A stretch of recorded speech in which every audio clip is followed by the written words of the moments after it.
Hey, John Ty here, and welcome to this session of the Self-Publishing Summit. Our guest today is a best-selling author of multiple Kindle books, including Secrets of the Six-Figure Author, the Kindle Publishing Bible, and the Kindle Writing Bible. In fact, he's published a total of over 25 books on Kindle. He's also the founder of TCK Publishing, an industry-leading ebook publishing firm that helps its clients earn a full-time income as authors. And I'm particularly pleased to have him as a guest today because he's one of the people who I learned a lot from when I first began studying Kindle marketing. So I kind of see him as one of the pioneers of Kindle publishing and Kindle marketing. So the title of his presentation today is Email Marketing for Authors Made Easy. And that's something I think is absolutely critical if you want to make a successful living as an author. So without further ado, our guest today, Tom Corson-Knowles. Tom, welcome to the summit. Hey, thanks so much for having me, John. It's a pleasure to be here. Yeah, well, like I said, great to have you on, and I'm looking forward to getting into this topic of email marketing for authors, particularly made easy. So, but before we do that, you've done so much stuff in the Kindle publishing space and with training people and with your publishing company. Just give us a little bit of the background story about how you developed that and what it is you do. Yeah, so I kind of wrote my first book in college when I was 19, and had really no ambitions with it. I just was writing a book because I like to write. I enjoy writing. Even when I was a teenager, I was writing poems on my computer, in my room. I didn't tell anyone about it, 'cause I didn't know anyone who did that kind of stuff. But I was always like a closet writer. Yeah. So what happened is I shared that first book with a few friends and family, and they just loved it. They said, you've got to get this traditionally published. It's a great book. You should really do it. Go out there and get it published. You'll be a star. And 6 years of sending query letters and proposals to agents, and I didn't even get like a single callback or response or email and nothing. Like it wasn't. I would have been happy had I gotten a rejection letter. Oh, I mean, I got a stack of those, Tom. You can have some of mine. just nothing. Like it was just like I couldn't get anyone to respond to me. I don't know what I was, probably just not doing it right. But the whole traditional publishing thing, I just didn't get it, and it didn't work for me. So basically gave up on that dream. But I was blogging, so I had a blog, and for several years I was blogging without building my email list, right? So I just had a blog, and I wasn't, I was kind of doing some affiliate links in my blog, so I'd make a little bit of money from that and some ads on the blog. But I really wasn't making much money online or with my writing. And then I finally figured out how to start building my email list, and the way I did it is I was paid $8,000, $8,000 for a company to come and build a squeeze page and a website for me. And that's how I started building my email list. And I was so excited. I was like, yeah, I finally got a squeeze page. I can start building my email list. Because, back then it was like so hard. Like it was so hard to build a squeeze page, to build a simple sales page. You had to either know coding yourself or hire someone to do it. Yeah. And there weren't really any tools back then. Today, I mean, it's so easy. There's so many tools. There's lead pages. There's optimized press. There's just so many amazing tools that you have no knowledge of coding whatsoever and have a squeeze page ready in 5 minutes and live and start building your email list. It's so simple today, but back then it didn't exist. So that's actually the genesis of how I started publishing on Kindle, was through building my email list, because my first book that I published on Kindle was basically a compilation of my emails to my email list, right? So because I had basically created this free report for my email list. So it was basically a book already I was sending to my list of email subscribers.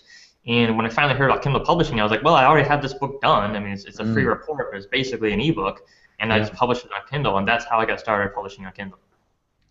Great, and just give us a few of the highlights, because I know you publish a lot of books, and I know you train people as well. So just tell us a little bit about that, and then we'll get into the email marketing.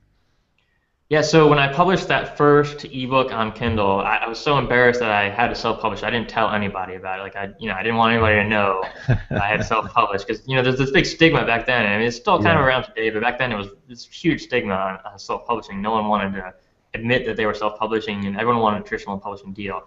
But what happened is I logged back into my account, and my Kindle account a month later, and checked my sales. I had like 14 sales. And I was jumping up and down. I was so excited. I was hooping and hollering. I was thrilled, because I knew immediately, look, if I can sell 14 books in a month without telling anybody about it, imagine what I could do if I treated this like a business, if I started focusing on this like a business, and started really marketing and promoting my books. I knew immediately that this was going to be a big business, a big opportunity for me, because 14 sales without doing any marketing. I knew I had an email list already. I kind of knew how to do the marketing. So I knew it was going to be big for me. So that was the big breakthrough moment for me. And within 12 months, I had my first $12,000 check from Kindle, 1 month alone from Kindle royalties, over $12,000. And that's kind of what did it for me. And at that point, I was starting to get emails every single day from other people on Facebook and social media and other authors like, hey, Tom, how did you do it? How do you sell so many books? How did you publish your books? And I was honestly, I was spending so much time answering these emails that I didn't even have time to write my own books anymore. And it was kind of interfering with my passion, which is writing, what I love to do. So I was working with a coach at the time. He said, Tom, here's what you got to do. Just create some videos to let people know, the frequently asked questions that you're getting over and over again. Just put them in video format, put them on YouTube, and people can do it that way. And so that's what I started to do. And the YouTube videos, a lot of them just kind of went viral. Like the one of formatting totally went viral on YouTube. And then basically people were leaving comments on YouTube like, hey, why don't you have a video course? Like, can you just teach me everything? Did you have a whole video course I can buy somewhere? And I was like, no, I don't have that. So then I started to create the video course, and I created the video course, and now that course, we've had over 14,000 students go through my Kindle publishing course. And the funny thing about it is that, like, after people complete the course, about half the students basically said, hey, Tom, I love the course. It's amazing. Everything you teach is awesome. I love how you break it down. I love how you teach the marketing so well. The problem is I don't want to do all that technical stuff. Can you just do it for me?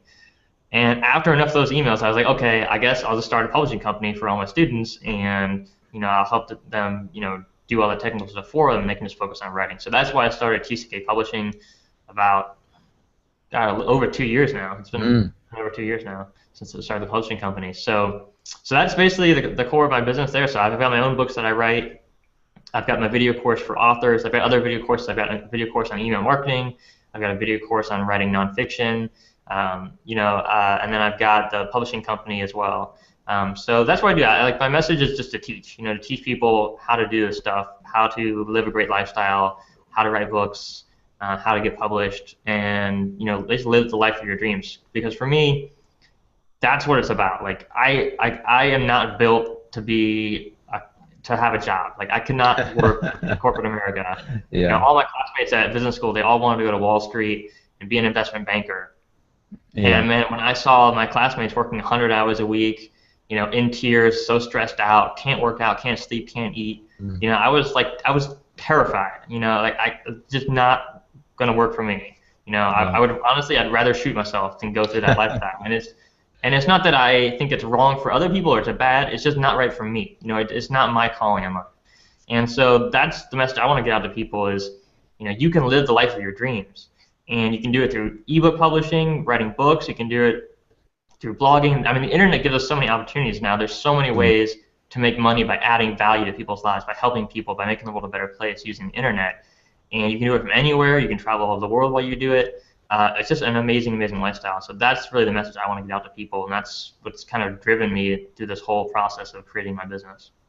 Great. Well, I mean, great to hear that. You're a man after my own heart, and I came from the corporate world. I was a corporate lawyer before I set up my own business, before I got into Kindle publishing, and I think my longest week was 110 hours in the office plus about 10 hours of commuting backwards and forwards, and I was getting maybe 3 hours a night's sleep, and that's rough. It was just miserable. And I know some of the people listening will have heard this story, but the partner that I was working with, I was an associate at the time, and the partner that was leading the deal, his wife was due to give birth. In fact, by the time the deal closed, she was a little bit overdue, and he was joking about, let's hope the baby doesn't come until after everybody signed. And the mother-in-law, his wife's mother, had to come in to look after her because he was in the office with me on this deal. And I just remember not only the situation that I was in, doing a 110-hour week, but looking at this guy and thinking, that's what I've got to look forward to. Yeah. if you do well, that's what your life will look like in 10 years, right? And I thought, this is, I just remember thinking, this is so wrong. So I love the message about, building a lifestyle business and doing something that you love, doing something you're passionate about, getting that message out, whatever it may be. And, and that's true if you're a fiction author or a non-fiction author, whether you're teaching or writing novels. And I just want to reiterate what I was saying at the beginning, which is that, I've read your books on Kindle publishing. They helped me a lot when I was starting out. And so very grateful for that too. So, okay. Yeah, so you got some great things going on there on the publishing side and the teaching side, but obviously today we're going to focus on the email marketing. And so, lead us into that. Tell us, I guess the first thing is why it's so important, and then we can move on from there and start talking about what people should and shouldn't be doing. Yeah, so email marketing is the #1 marketing tool in the world. Like, there's no better marketing strategy for authors, for anyone running a business online, that you're selling digital products or you're selling products online. You have to have an email list. It's the most important asset you're going to have. So, as a corporate attorney, I know anyone in the business world knows the most valuable asset any business has is a list of customers, right? So when people do mergers and acquisitions with major companies, if they're selling $1 million company, $1 billion company, doesn't matter. They're always going to, the value of that acquisition is always going to increase 2x, 5x, 10x if the company buying that company can use their list of customers and leverage it to grow their business faster, right? So like if two companies in the same industry, and they have synergy working together and they can sell other products and services to the company they're acquiring, the list of that company they're acquiring, that acquisition is going to be far more expensive because it's much more valuable. Right, because the value in that business they're buying isn't really in, the staff and the technology and stuff. It's the list of customers, because they know if they can buy that list of customers, they can ramp up their business very, very quickly. So the value in the business is always in the list of customers. And for an author, if you're self-publishing, traditional publishing, doesn't matter. The problem is you're selling all your books through distributors, through Amazon, through Barnes & Nobles, through other ebook distributors and book distributors, and they do not give you the customer information. So as an author, you do not have the list of customers. It doesn't exist in our business model because we have distributors between us and the customers. The distributors have the list of customers, and they won't give it to you. When you sell books on Amazon or Barnes & Nobles, anywhere, you will not get the name, email, address, any information about your customers. So the only way to get information about who's buying your books is to build your email list and to ask your readers to sign up for your email list. And that's going to be your most valuable asset. And the reason it's so valuable is because these are people who already, basically, if they read your book, they already paid to consume your information, whether it's nonfiction, fiction, doesn't matter. They already paid to read your book. And so they want to know when you come out with more books. Like, I'm an avid reader. I read, an average of 7 books a week for the past 10 years. I love to read. And the hardest thing about being an avid reader is finding good books worth reading. And the simple shortcut to do it is to find an author you like and then go read all of their books, right? So I like Malcolm Gladwell. Whenever he comes out with a new book, I read it. It's like you have to think from the reader's mindset, right? That's how readers make decisions, and especially like novels, like romance, and these fiction categories. Like, people are like voracious readers, and so if you only have one romance novel, you're missing out on a huge opportunity to sell more books to more readers. And the way you let people know is through your email list. So the email list is the #1 marketing tool. In terms of my own sales, my personal book sales, it's by far the #1 source of sales for my books is my own email list. There's sites like great, awesome book promotion sites. There's like BookBub.com, and I sold, and for my clients and my own books, over 2,000 books in a single day with BookBub, which is amazing. Mm-hmm. But it's like hit or miss. And the reason that they sell so many books in a day, by the way, is because they use email lists. So they have a list of millions of people who sign up to read books, and they don't sell those books through the website. They sell them through email, right? So most e-commerce today is done through email, especially for information products and for authors like us. That's how you sell books. So if you're, and look at everyone on the summit, everyone speaking on the summit, everyone has an email list, right? There's no one speaking on the summit that doesn't have an email list, because they understand that's how you build a business online today. So I can't talk about it enough, like how important it is. Like, you just have to have it, right? You just have to have an email list, because if you're not, you're missing out on a huge opportunity, and you're missing out. Every dime you spend on marketing, if you're not building an email list, you're wasting it. You're wasting that money because you're not building your list. Yeah, and you touched on something earlier, which is that when you said you spent $8,000 to get a web page and landing page, squeeze page set up, and of course today anybody coming in starting this now is incredibly lucky. Perhaps they don't know how lucky they are, because so lucky. You can use lead pages, and literally $37 a month. For example, all of the pages that I use, video pages, and I tested different versions and stuff like that, and the thank you page and the video upsell page for the summit, every single thing is built on lead pages. and you've got these amazing templates that you can use that look fantastic, and you can get all the analytics and stuff like that, and it's $37 a month, and you can start building an email list. Pay some, like MailChimp, it's free. It's $10 or $15 a month for some of the entry-level services. And it scales up as your email list grows, but of course, as your email list grows, you're monetizing that. So, you don't mind paying the extra money. So, absolutely concur with you on the importance of an email list. And so, yeah, take us through that. I guess really, what should people be doing? What are best practices and so on? What do you advise your clients to do? Yeah, so great question. So I have a list here of my 17 biggest mistakes I made. That sounds good, yeah. And I made a lot. And the funny thing is, back then when I had to pay $8,000 for a website, that was a big mistake. I mean, but it was a great decision though. So even though I wasted a lot of money, I could have gotten a better deal. It was still a great decision because it got me started. Yeah. And so that's the biggest mistake, number one mistake I made, and I see so many people making it, is not getting started. Like, you start today. Like, as soon as you get done with this interview, you should start building your email list if you aren't already. Because every day you're missing out. And like in business, these decisions, like whether or not to build an email list, it snowballs over time. And so if I had started my email list a year earlier, it would have been worth to me over $50,000 minimum. Minimum. That's how much money I lost by not starting. Every year I waited, it cost me at least $50,000. And so that's how you have to look at, like, I look at in business long term.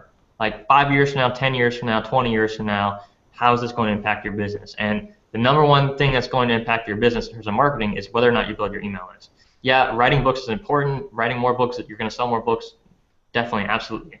But in terms of marketing and promotion, a Facebook page, a Twitter account, Instagram, is that going to matter in 20 years from now?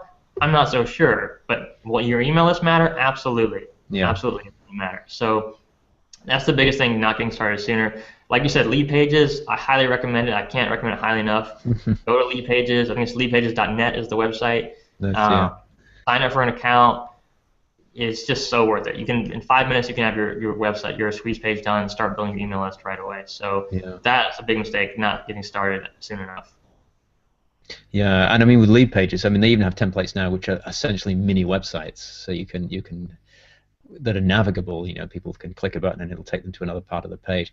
So okay, so number one, get started. So what else have we got? I don't know if we'll have time to go through all 17, but all right, well, we'll crank through them as fast as we can then. Okay, cool. Okay, so number two is try and get everything done for free. Like I was at first, before that I spent the $8,000, I was like trying to do it all cheap. So I used MailChimp, which I hate. I know some people use it. I know people earning millions of dollars online that use MailChimp. So there's nothing wrong with it. But for me personally, it was just not, it was like, I felt like I was just trying to cut corners, and the software, I didn't understand the layout and stuff. It just was funky to me. So I finally broke down. I got Aweber. It's not the cheapest option, but it's not too expensive. But what I love about Aweber is they have 24/7 customer support. And that is so important for me because I'm not a tech guy. I don't know anything about how the internet works. I know there are kind of servers. Don't ask me what a server is. I have no idea, but apparently I need it to have a website, okay? That's all I know. So what I do when I have a problem is I call up Aweber and I say, hey, what's up, dude? I've got this problem. Can you help me? And even if it's like not related to my email list, usually they'll help me out anyway. So it's just awesome to have that. Same thing with my web hosting. I use, it's not web hosting, but domains. I use GoDaddy because they have 24/7 customer support. I love that. It can be like 3 a.m. and I've got a tech problem, and I just call them up and say, hey, what's going on? Can you help me out with this? And that is so valuable for me. So I don't mind paying an extra $10, $20 a month to have that kind of 24/7 support. I mean, imagine if you had to hire an employee on call 24/7 to answer your questions. How much would that cost you, right? Yeah, a little more than $10 a month, yeah. So that's amazing. So don't try to skimp on everything. I mean, it's great to be on a budget. It's great to save money. But for me, customer support is far more important than saving a few bucks a month. Okay, so that's number two, trying to get everything done for free, trying to be really cheap. Sometimes it's worth it to spend a few extra bucks to really get great support or great value. Okay, number three is not creating an amazing lead magnet. So your lead magnet is what you give to people when they sign up for your email list. So you don't have to have one. Lots of people just say, hey, sign up for my email list, I'll send you emails. And that's fine, there's nothing wrong with that. especially like if you're a novelist, you don't really need a lead magnet. You can just say, hey, sign up for my newsletter, and I'll let you know when I come out with a new book, and you can get great deals and stuff like that. But if you're a nonfiction author, if you're focused on a certain market and you have some amazing value to add to that market, for nonfiction authors, I always look at, okay, what is the problem my customer has? What is the problem my reader has? And how can I solve that problem?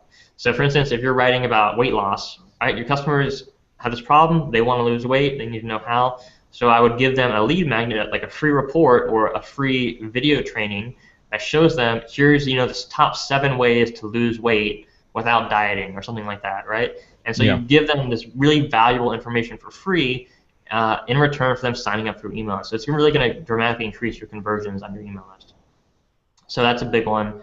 Definitely, if you're a nonfiction author or if you're teaching people something, definitely have a great valuable lead magnet. So not having that, I know, cost me tons of conversions early on because it was just basically sign up for the email list, Yeah. So that's number 3, not creating an amazing lead magnet. Okay, number 4 is not creating a follow-up series. Yeah. This is big. So no matter what autoresponder you use, and the autoresponder is basically the tool that you use to build your email list. So when I talk about building an email list, I'm not talking about you using AOL or Gmail or Yahoo to build a list that you type in by hand everyone's name and email and everything. That is not a real email list. It can get you in a lot of trouble if you're doing it that way as you grow bigger. And it's not automated. You're not really building a business that way. It's a hobby. So you need an autoresponder. And with that autoresponder, it allows you to create a follow-up series. So the way a follow-up series works in an autoresponder is that it's based on a timeline. So it starts when people sign up for your list. So as soon as someone goes to your website, they put their name and email in your web form, they're signed up for your list. They say, hey John, I want to be on your email list. And so what the follow-up series does is it says, okay, as soon as someone signs up for your list, we'll send them email number 1. And so you have to actually write that in and write email number 1. So you say, hey John, welcome to the list. Here's your free report. I'm so glad you're here. Yada yada yada. Right. So you write down that message that every single person is going to get. So you only write it once. You write the message one time, and every time someone joins your list, it gets sent out to that person. So this is automation at the highest level. It's going to save you so much time. I mean, imagine if every time someone signed up to your email list, you had to handwrite that email. I mean, it'd be a nightmare, right? You just have so much time writing emails, you never get anything real done. So the great thing about follow-up series is you create it once, and it works forever, right? Until you want to change it, edit it, update it, whatever. So I recommend at least 5 messages in your follow-up series for every email list. So as soon as someone joins, you have your welcome message. Maybe 2, 3, 4, 5 days later, you've got message number 2, and in that message you can add more value, make sure they downloaded their free report, check in with them, follow up with them, and you just create a series of 5 messages that you write. So as soon as I create a new list now, I write those 5 messages. Because what it does is it gives me, first of all, it adds massive value to people, because there's nothing worse than signing up to an email list and like, John, I really want to learn about self-publishing, and then like you don't send them anything for like 5 months, and what do? They go find someone else to learn from because you didn't help them, right? So make sure you're adding value and you create this follow-up series to your email subscribers. Even if you're a fiction author, you should do it too. Let them know more about you, why you wrote your books. Let them know about your other books that you've written. Like, give people information. They sign up your list for a reason. So if you're not emailing them regularly, you're not serving them, right? You're actually disserving them by not giving them the information they wanted that they signed up for. So make sure you have a follow-up series prepared when you start your email list. Even if you don't have anyone on your list yet, or you only have 1 person, you might think, well, Tom, I only have 1 person yet. Who cares? No, set up the system now so that when you grow from 1 to 1,000 to 10,000 and more, the system is there and it's working, it's adding value to people. If you focus on adding value first and foremost, your list will grow. If all you're worried about is how much money you make and what's in it for you, well, it's going to be hard to attract a real following of fans and people that love you, because it's obvious that you're not really in it to help them. So focus on adding value and helping people, and that follow-up series is a really, really great way to do that. Yeah, and as well as adding value, those multiple points of contact, they give people a chance to get to know you as well. So, which is another good reason to do it, and yeah, just establish that relationship, that rapport with people. Exactly. I mean, there's a lot of the human element to it. It's like people, so there's this great psychological principle that the more people spend time with an idea or a person, the more they start to like it. So like the first time you hear about a new product, you're like, oh, okay, whatever. but like the 15th time you hear about it, all of a sudden it starts to become commonplace, and you start to like Mm. it a little bit more. Even if you never buy it, you start to just like it more because you've been around it. It's like if you have something in your house, that maybe your spouse buys, and you're like, well, I don't know about that thing. Like I got this statue in the corner that my spouse bought, and when she first got it, I was like, what the heck is this? But now it's like it's mine. It's in my office. It's been here for like years. Now I really like it. Just because it's been around. So there's Yeah. all these principles of psychology that people like stuff that they spend time with, and so you want to spend as much time with your audience as possible without overwhelming them. So you don't want to like spam people every single day and Mm. hey John, what's up today?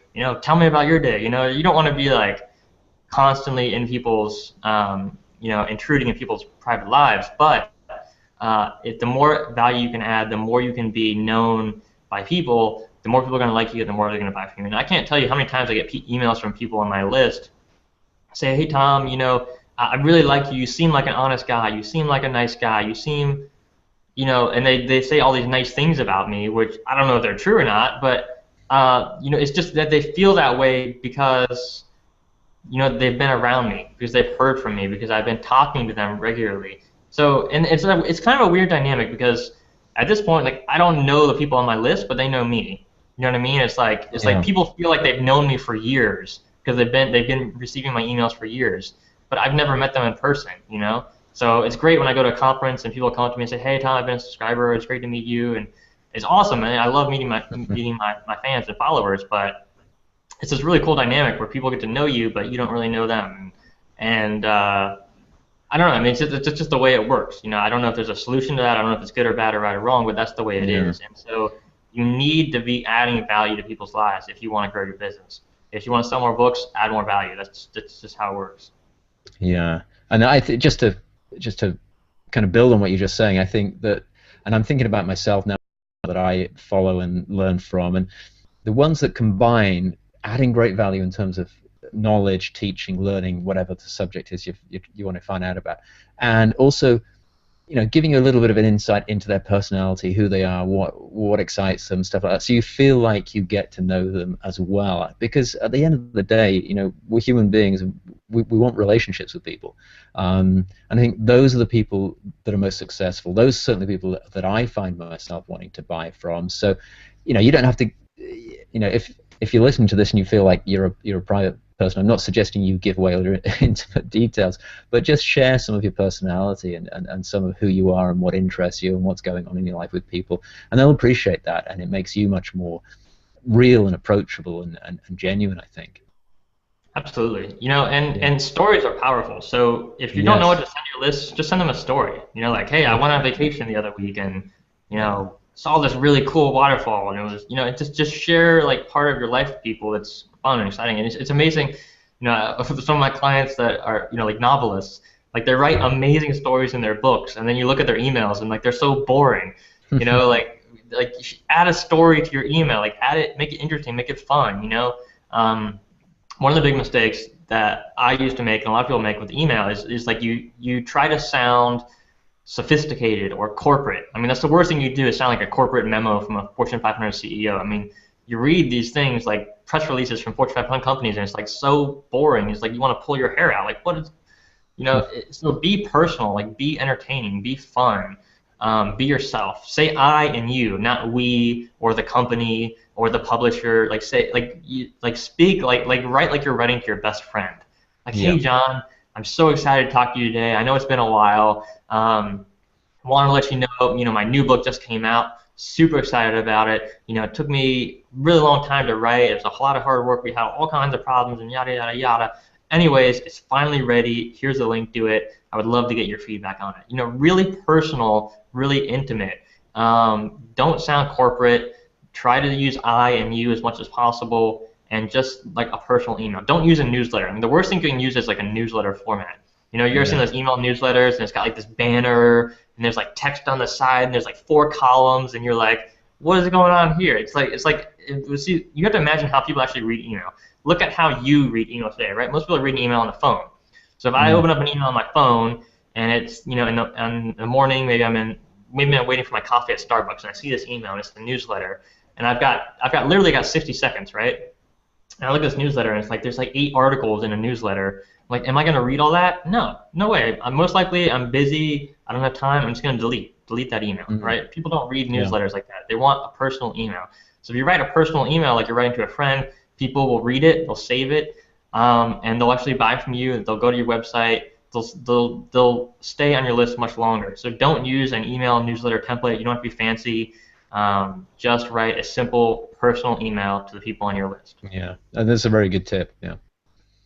Yeah, absolutely. So, okay, another big mistake I made is not using pop-up forms on my website. And so this is a big one because for me, I hate pop-up forms. I can't stand when I go to a website and I'm trying to read an article and it pops up and says, "Hey, Tom, would you like to be on our email list?" I'm like, no, I don't want to do that. But what I had to realize was that I am not my customer, right? I'm not my customer, and you're not your customer, right? We're different from the people that are following us. And, in many ways we're similar, but in many ways we're different, right? So you have to understand that people are different. So when you're working on marketing, you don't want to think about what would I like. Think about what would my reader like, what would my customer like. And so what I know from experience now, and I look at the data, it's totally clear on my website, people want those pop-up forms. They want my free report. They want my free videos. They want the training information I provide beyond what's on the blog, right? And so having that pop-up form is so valuable. So basically, if you're not sure what that is, basically when you go to my website, it's really cool. It's like on an automatic timer.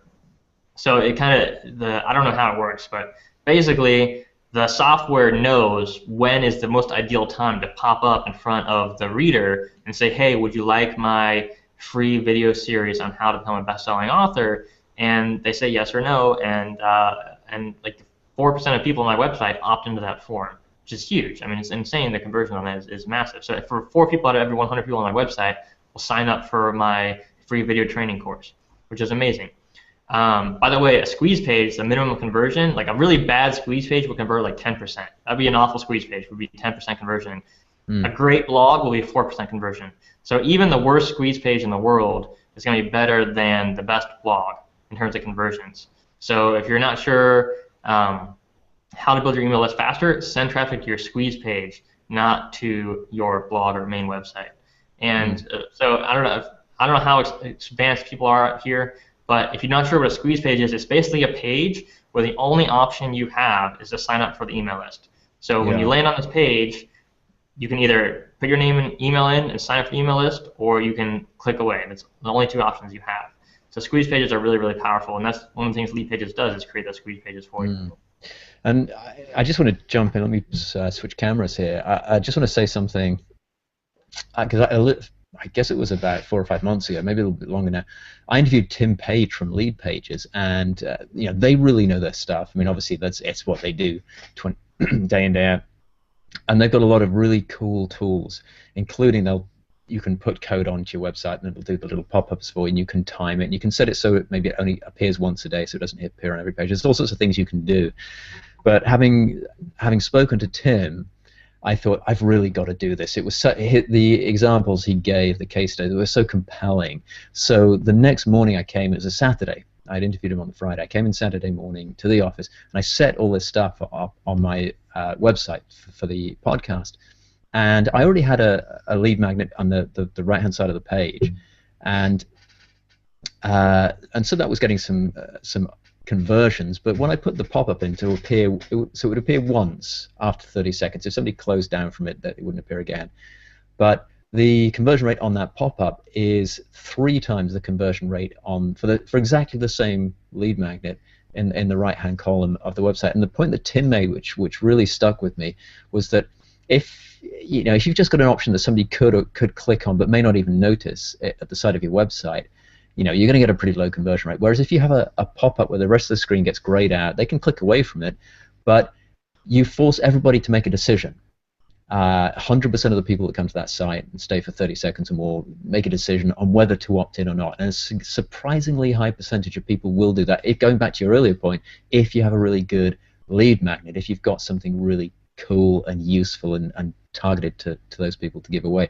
So Absolutely. Yeah, I got that from Tim, but very, very powerful. And my stats, I think, is probably similar to yours. Is that I'm getting at least three times as many people coming through on the pop-up as were coming through before.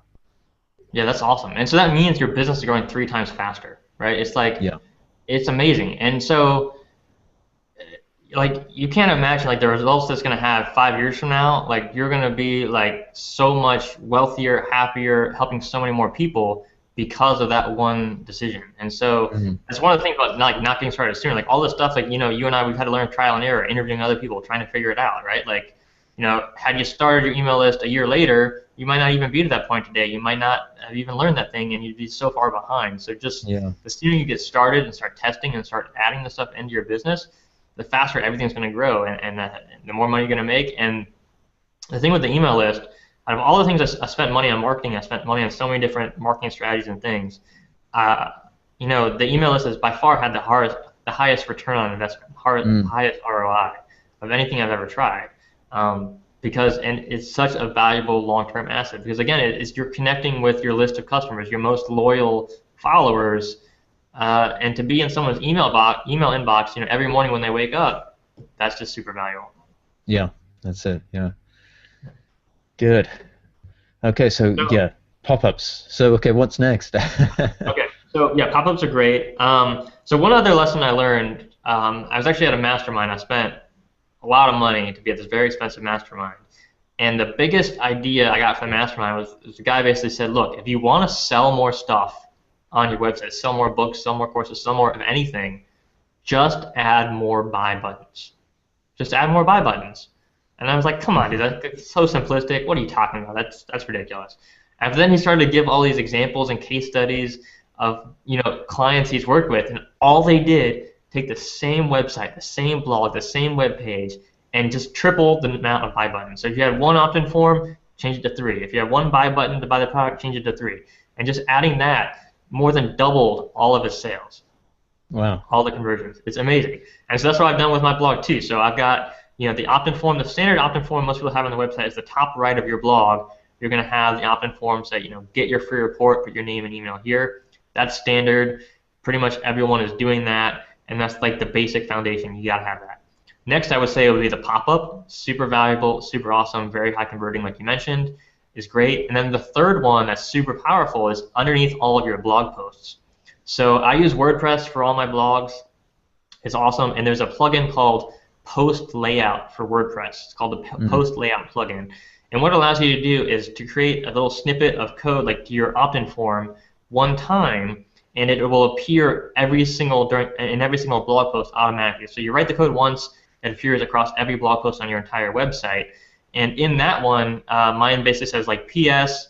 If you love this blog post, you'll love my free report on 10 ways to sell more books online. And then when they click that, it's actually like a lead box. So it's like a hyperlink. When they click it, it pops up with a pop-up and says put your name and email in here to get the free report. That converts incredibly well as well. So if you want more email subscribers, just add more opt-in forms to your website. And again, you don't want to be spammy with it. You don't want to have like 8 pop-ups. 1 pop-up is plenty, right? That's all you need. But then having other places on your website where people can sign up for your email list.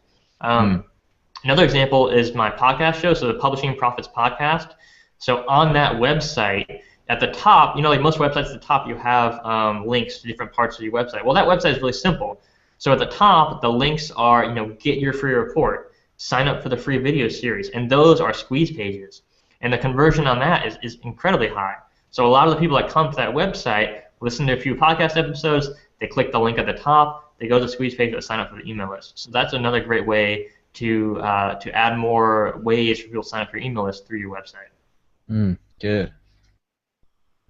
So it's all about just giving people more options, like you said, and allowing people to make the choice and making sure they know. Because when you visit a website, like look at how you visit a website, you probably don't notice every link there. You don't notice every banner, every ad, everything on that website. So a lot of people will come to your website and they'll totally miss the opportunity to sign up for your email list, even though they would have, even though they wanted to. If you're not offering it in enough places and enough ways, they're going to miss out on that. Yeah, that's it. It comes back to giving people a choice and making people take a choice, isn't it? Yeah. Okay, good. So add more opt-in buttons, stroke buy buttons if you're selling something. And I've lost track of where we are on our list of 17. So help me out here, Tom. Well, we're at number 7. We've kind of skipped around because some of them you mentioned before, so I kind of did some other ones, but we'll Oh, I'm keep going sorry, here. We've Tom. got some good stuff. Um, so another big mistake is not emailing often enough. Yeah. And I think like for me, it was like low self-confidence. Like I didn't know if people really wanted to read my emails, so why would I send them, twice a week or whatever? So send emails often. The worst mistake you can make with your email list is to spend all this time and effort and energy building it and then to like let it go cold. And I've seen a lot of people. I've seen people take an email list of 10,000, 50,000 people and basically turn it into a list, just a money suck because they have to pay money every month for the autoresponder fees, but they're not actually sending any emails. So your list gets cold, and what that means is they forget who you are. They forget why they signed up, and they think you're just spamming them because they haven't heard from you for a year, and all of a sudden you get this email, and it's not a great way to build a relationship. It's like if you ignored your spouse for 3 months. How would that relationship go? Probably not very Yeah. well, right? Yeah. If you ignore your friends for months on end, that relationship's going to grow cold.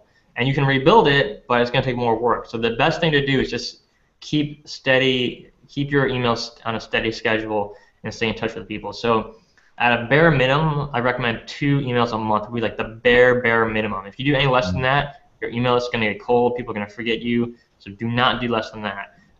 Most professional email marketers, like people who are earning millions online, are doing 2 or 3 emails a week at minimum. Mm-hmm. So 2 to 3 emails a week at minimum. So that's a good goal to shoot for. Again, I mean, it's kind of different for some authors. Like if you're a novelist, you probably don't need to email your list as often. You don't need 2 or 3 emails a week. But when you do a new book, send multiple emails. Don't be shy. Another big mistake I made was, if I was doing a launch or releasing a book or something like that, I would only send 1 email out. So 1 email to your list. Here's the book. Go get it if you want it. And the problem with that is a lot of people will miss your emails.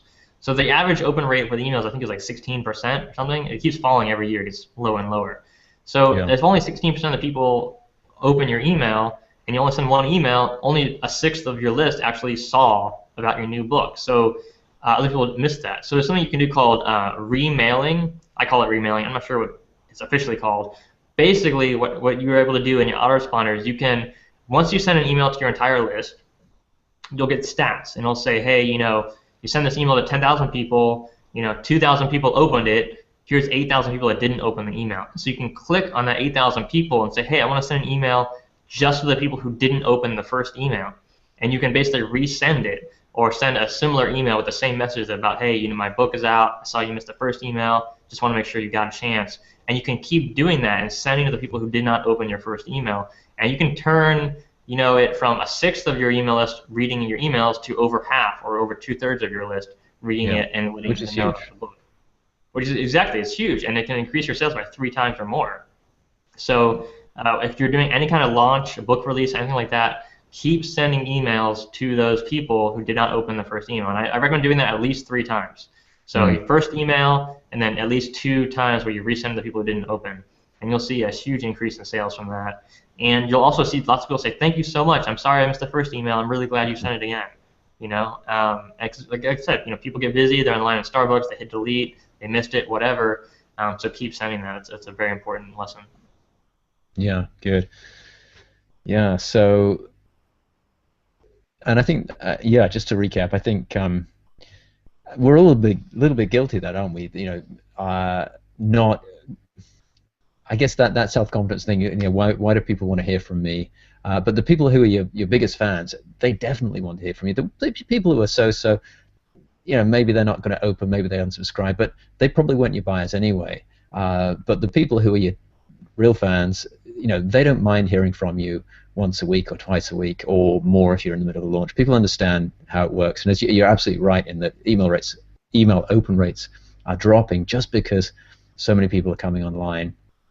And just to tie that back to what we were talking about earlier, I think because those email rates are dropping, open rates are dropping, that makes the relationship building side of it and that consistency of points of contact even more important now than it was, say, a year or 2 years ago. And I know that there are certain people who I look forward to their emails and I always open. There are some others that it's going to kind of depend on the headline a bit, and there are some that I've opened very, very frequently, just because there isn't enough time. I'd never ever do any work if I opened every email that came to me, because I've signed up for so many lists over the years. Exactly. And I stay on a lot of them because I think, well, it might, you never know when something useful is going to come through, but you can't possibly read all the emails. So, yeah, good.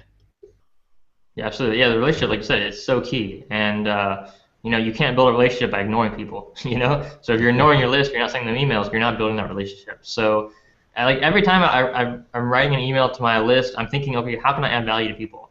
How can I help people? How can I, help my subscribers? How can I give them what they want? And a great thing to do is, if you don't know what to send to your subscribers, ask them questions. Don't be afraid to ask questions. Like, hey, what's the number one thing you want to learn about Kindle publishing? What's the number one thing you want to learn? What's the number one what's your favorite character in my novel? Like, just ask questions. And sometimes one sentence emails can be great. Dean Jackson has this amazing 9-word email, and he basically, what he does is, he was I think a real estate agent, and so if he was like talking to someone, and he had a lead and hasn't heard from them for like a month, he would send them this email and would say, hey John, are you still looking to buy a home in Portland or whatever city he's in? Are you still looking to buy a home in Portland? Question mark, end of email. And it was like a mass email. It wasn't just one-on-one to you. It was like to everyone, all of his leads that he had gone cold, basically. And the conversion rate on that is incredible. Like, he had converted all these people who otherwise the relationship would totally be lost into buyers, into customers. And so just don't be afraid to ask questions. Use that email, and especially if you've had a list that's gone cold, follow up with people, and you'll get so many personal responses, because it looks like a personal email. It feels like a personal email, and people are going to respond to it as if you had just sent them individually that personal email, even though you might have sent it out to 50,000 people. It's super, super valuable. So don't be afraid to ask questions and get to know your audience. It's great to be able to talk and share information, but you also have to be willing to listen as well. Yeah, definitely.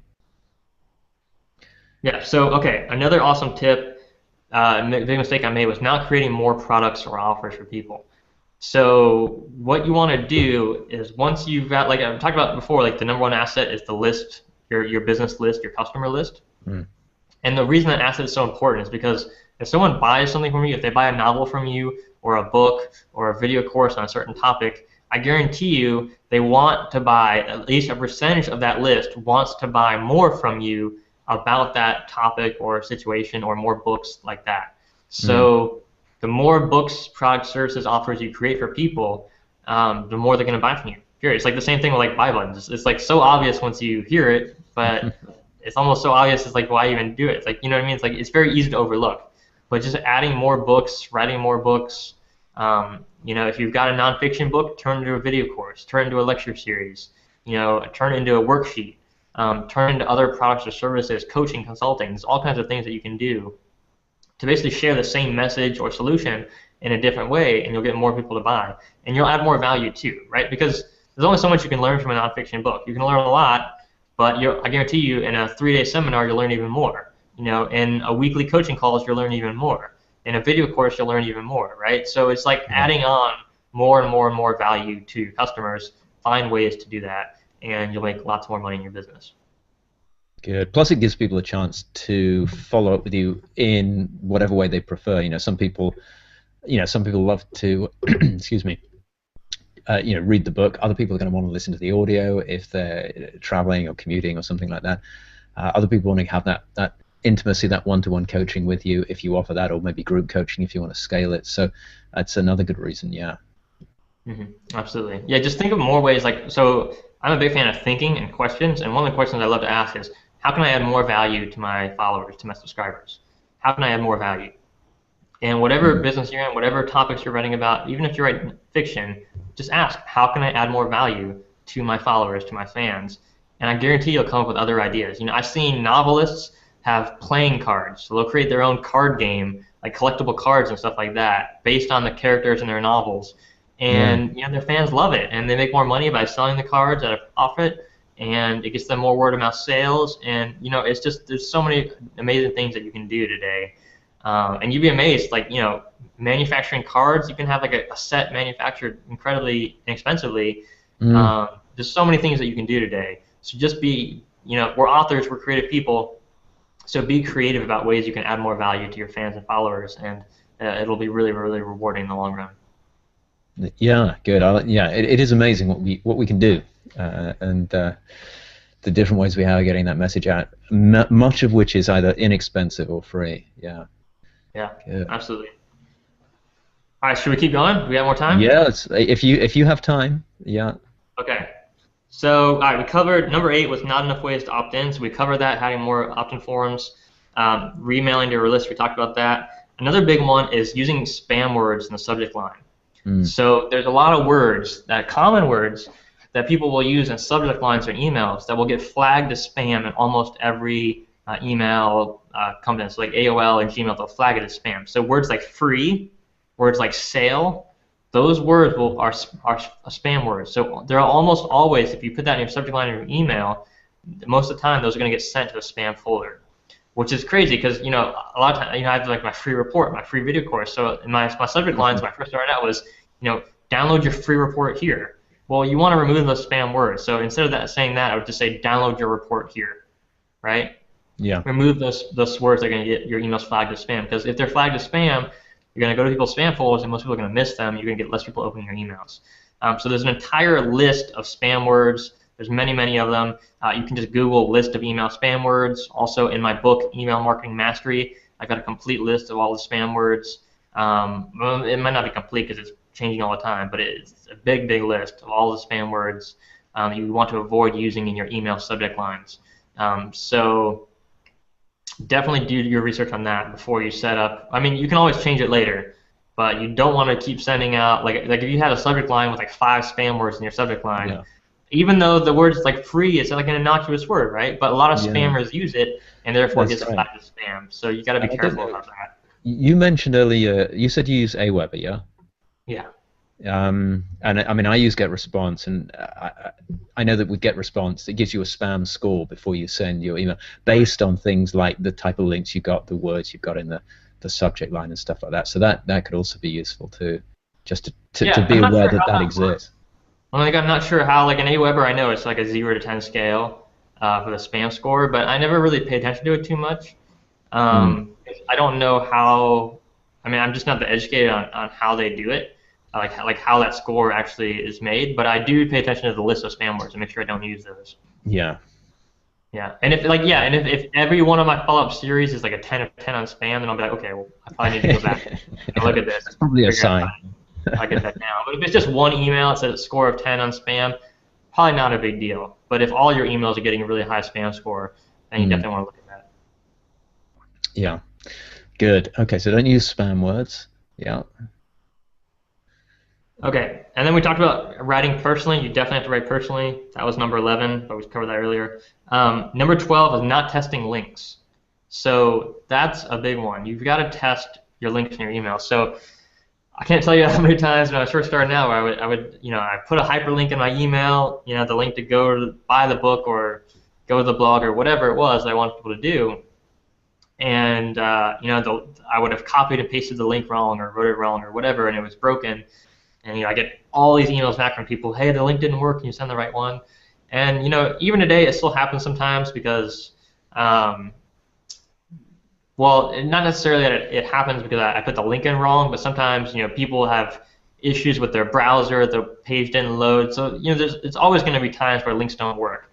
But always test it. So you can send a test email to yourself. Send it to yourself, click all the links, make sure all the links work before you send it out to your entire list. Yeah, definitely. I've done that too. One of my favorites, one of my favorite ways of breaking links is I often open a little text notepad thing up and so I'll paste links and some of the wording in there so that I've got it and I can copy it across. And sometimes if I word wrap it so that I can see it all on the note, I'll copy it off and forget to unwrap it, and then you end up with a break in it sometimes. And so something as simple and as innocuous as using word wrap can end up making your links unusable. So, and you wouldn't necessarily realize you've done it unless you actually send that test email. Exactly. Yeah. So always send the test email, test all the links. It'll save you a lot of time and aggravation, and save your readers a lot of time and aggravation. It saves you looking stupid as well in front of you. Look at followers. Which you can't help. I mean, it happens. Yeah. You know, there's gonna be mistakes, but as much as possible, you want to reduce those mistakes. Yeah. Yeah. Yeah. Awesome. Okay, number 13 is a font too small. This one I learned actually pretty recently. So, and the way I first started to learn it was I started getting these emails from the subscribers that, Tom, I can't read your emails. Can you please send them bigger? I got this, several times, and I was like, what? I can read them just fine. What's wrong? But, then you realize some of my subscribers are, in their 60s, 70s. They've got eye problems, whatever. It's hard for them to read 12-point font. So I highly recommend 16-point font at a minimum. 16-point font at a minimum for all of your emails.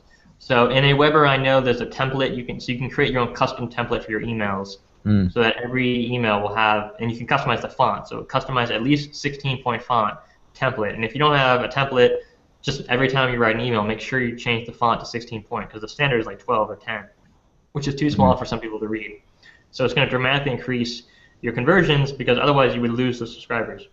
Yeah. I mean, imagine if you got 10 emails from someone who couldn't read any of it. Like, You'd give up, wouldn't you? Yeah. Screw this guy. He obviously doesn't care about me, Yeah. So make sure you use that 16-point font. That's a big one. That can save you a lot of time, too. That's a really good tip, yeah. Yeah. Okay, another one is not having your email sized for mobile. So when you do that test, make sure you test for mobile, too. And the different autoresponders do things in different ways. In Aweber, the best thing to do is there's a width of your email, and you can actually make it a little bit. So the standard width is say this big, and you make it a little bit one click shorter, and then it's perfectly sized for mobile. Different autoresponders work different ways, but just test it on your own iPhone, smartphone, whatever, and make sure that it looks good on mobile. Because if people have to scroll sideways to read your emails, it's going to reduce your conversions because people don't want to spend the time doing that. They're busy. So make sure your emails show up properly on iPhones, iPads, smart devices. Yeah, so and increasingly, that's increasingly important, isn't it? Because more and more stuff is getting consumed through smartphones now. I think it's more, half of most traffic now. It's the transition that I guess Malcolm Gladwell would talk about the tipping point. It's been really dramatic, and it's not taken that long to happen. And so it's only going in one direction.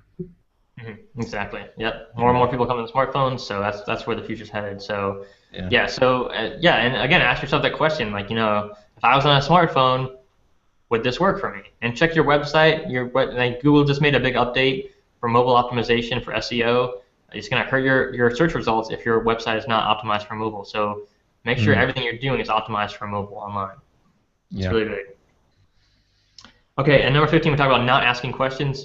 Definitely ask questions of your email list, get to know them better, send surveys, to get to know your subscribers and followers, and that way you can add more value. It's almost like a selfish way of doing it, because it's you're doing it so you can help them more, so you can make more money, but it's a good thing because everyone wins. You're helping your people more, you're figuring out what problems, what issues they have, and helping them more, and it's a win-win for everybody. So ask questions.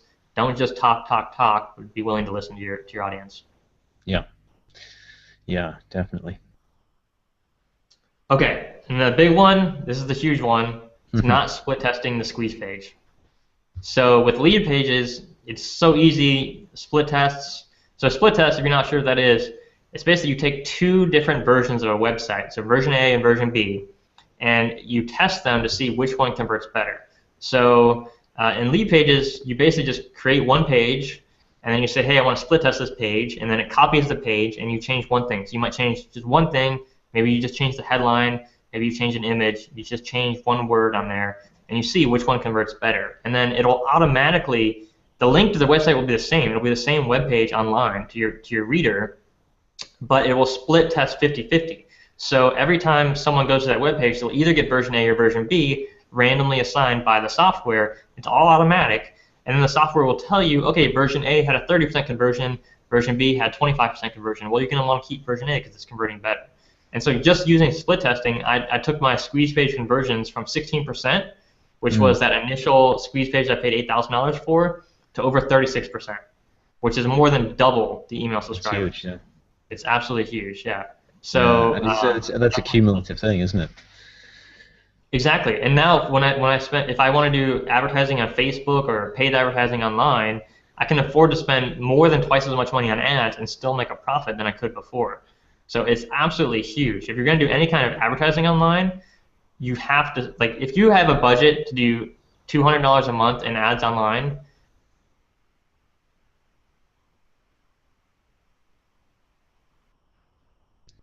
Tom, I just lost you there. I don't know if you can still hear me.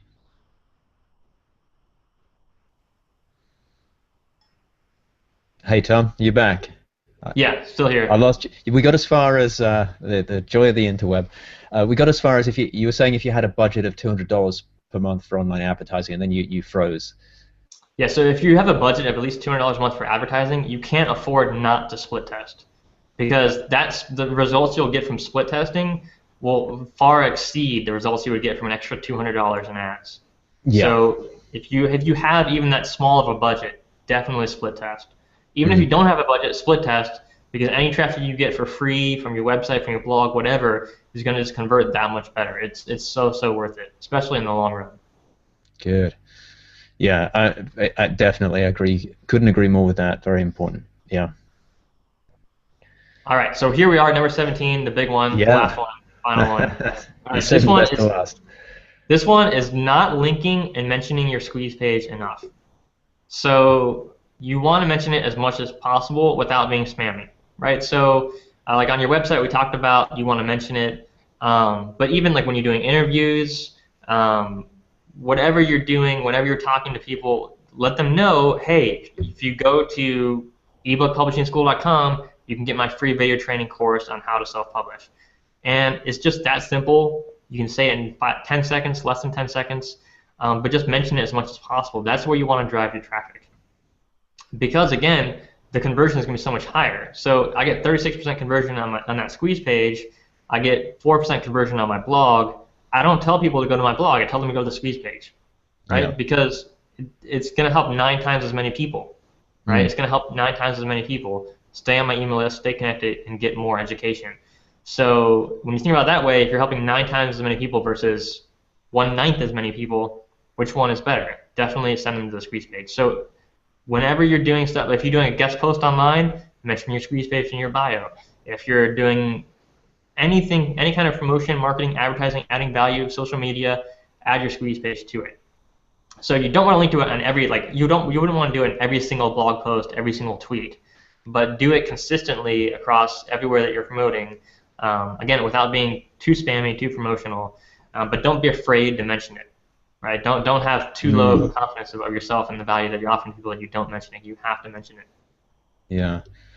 That's great. I'm just thinking about what I do as you're saying that it's sort of ticking over, and I tend to send people to the website. At some it depends, but yeah, you've got me thinking, and I'm thinking I need to set up some standalone squeeze pages for because as you say the conversion rate is so much higher on a squeeze page as opposed to going to a regular web page. Even if that regular web page has one of those pop-up boxes that we were talking about earlier, the conversion rate is still going to be significantly higher on the squeeze page because there's nothing else to distract people. It's all focused on them getting that lead magnet, that free gift that you're giving them, whatever. So good, thank you for that. I shall be looking at how I can incorporate that into my own marketing. Good. Awesome. Yeah. Good. So we've had that's it, right? That's all 17, isn't it? That's 17, yeah. We did it. Or you did it. Fantastic. So before we wrap it up, Tom, I know you've got the link on screen there in the lower third, but tell people where can they go to follow up with you to get some of your info. You've got so much great information. Where can people go? Yeah, so go to ebookpublishingschool.com. I have 4 free training videos there where I show you how to publish your books on Kindle. And then videos 3 and 4 are heavy into the marketing side. We do talk about email marketing there a little bit. So that's going to be super helpful for you at ebookpublishingschool.com. And that's my squeeze page, so you can see it in action, see how it works, see how it functions, and then model your own web page off of that. And I do use lead pages to build that initial landing page. So that's really cool. You can test that out and see that. Another thing I have is my book. It's called Email Marketing Mastery. It's on Amazon. You can get it for $3 on Kindle. And actually, when you get that book, you can actually get my Email Marketing Made Easy video course as well for free as a bonus with the book, only for a limited time. So that's super valuable as well. So if you like this interview, if you want to start building your email list, but you want to learn all the technical stuff, the book and the video course covers all of that technical stuff, step by step by step, everything from getting your domain set up, to getting your website set up, to getting your email list built, which autoresponders to choose, and so forth. So that's going to be really, really helpful for you. Again, the book is called Email Marketing Mastery, and it's available on Amazon.com. That's fantastic. So, well, thank you for both of those resources. I highly, highly recommend that you do that. Follow up. Go to the go and opt in. Get onto Tom's list. See how he does it. Get that information because, as well as being tremendously successful, everything that we've talked about today, everything that Tom's gone through, these 17 points, it's so crucial because you put all this work into writing a book, and that's great. But the best book in the world, your sales are going to suffer if people don't know about it. And having that following that list and building that relationship with them, getting them on there in the first place, of course, is just so critical. I can't stress it enough. And obviously, Tom and I are both very much on the same page here. So definitely recommend that. And Tom, it just remains for me to say, a big thank you for coming on and being part of the Self-Publishing Summit. And thank you for just giving us so many great pieces of information there. There's lots of really good actionable stuff there. So thank you very much. Yeah, thanks so much, John. It's been a pleasure to be here, and I hope this interview has been really helpful for everyone listening. And it's anything I can do to help anytime. You can find me on the website. You can find my email. Shoot me an email. Ask me a question. I'm happy to help. I'm here for you. All right, I'm wishing you all an incredible day. Thank you so much. Thanks, Tom. Bye-bye. Yeah, bye-bye.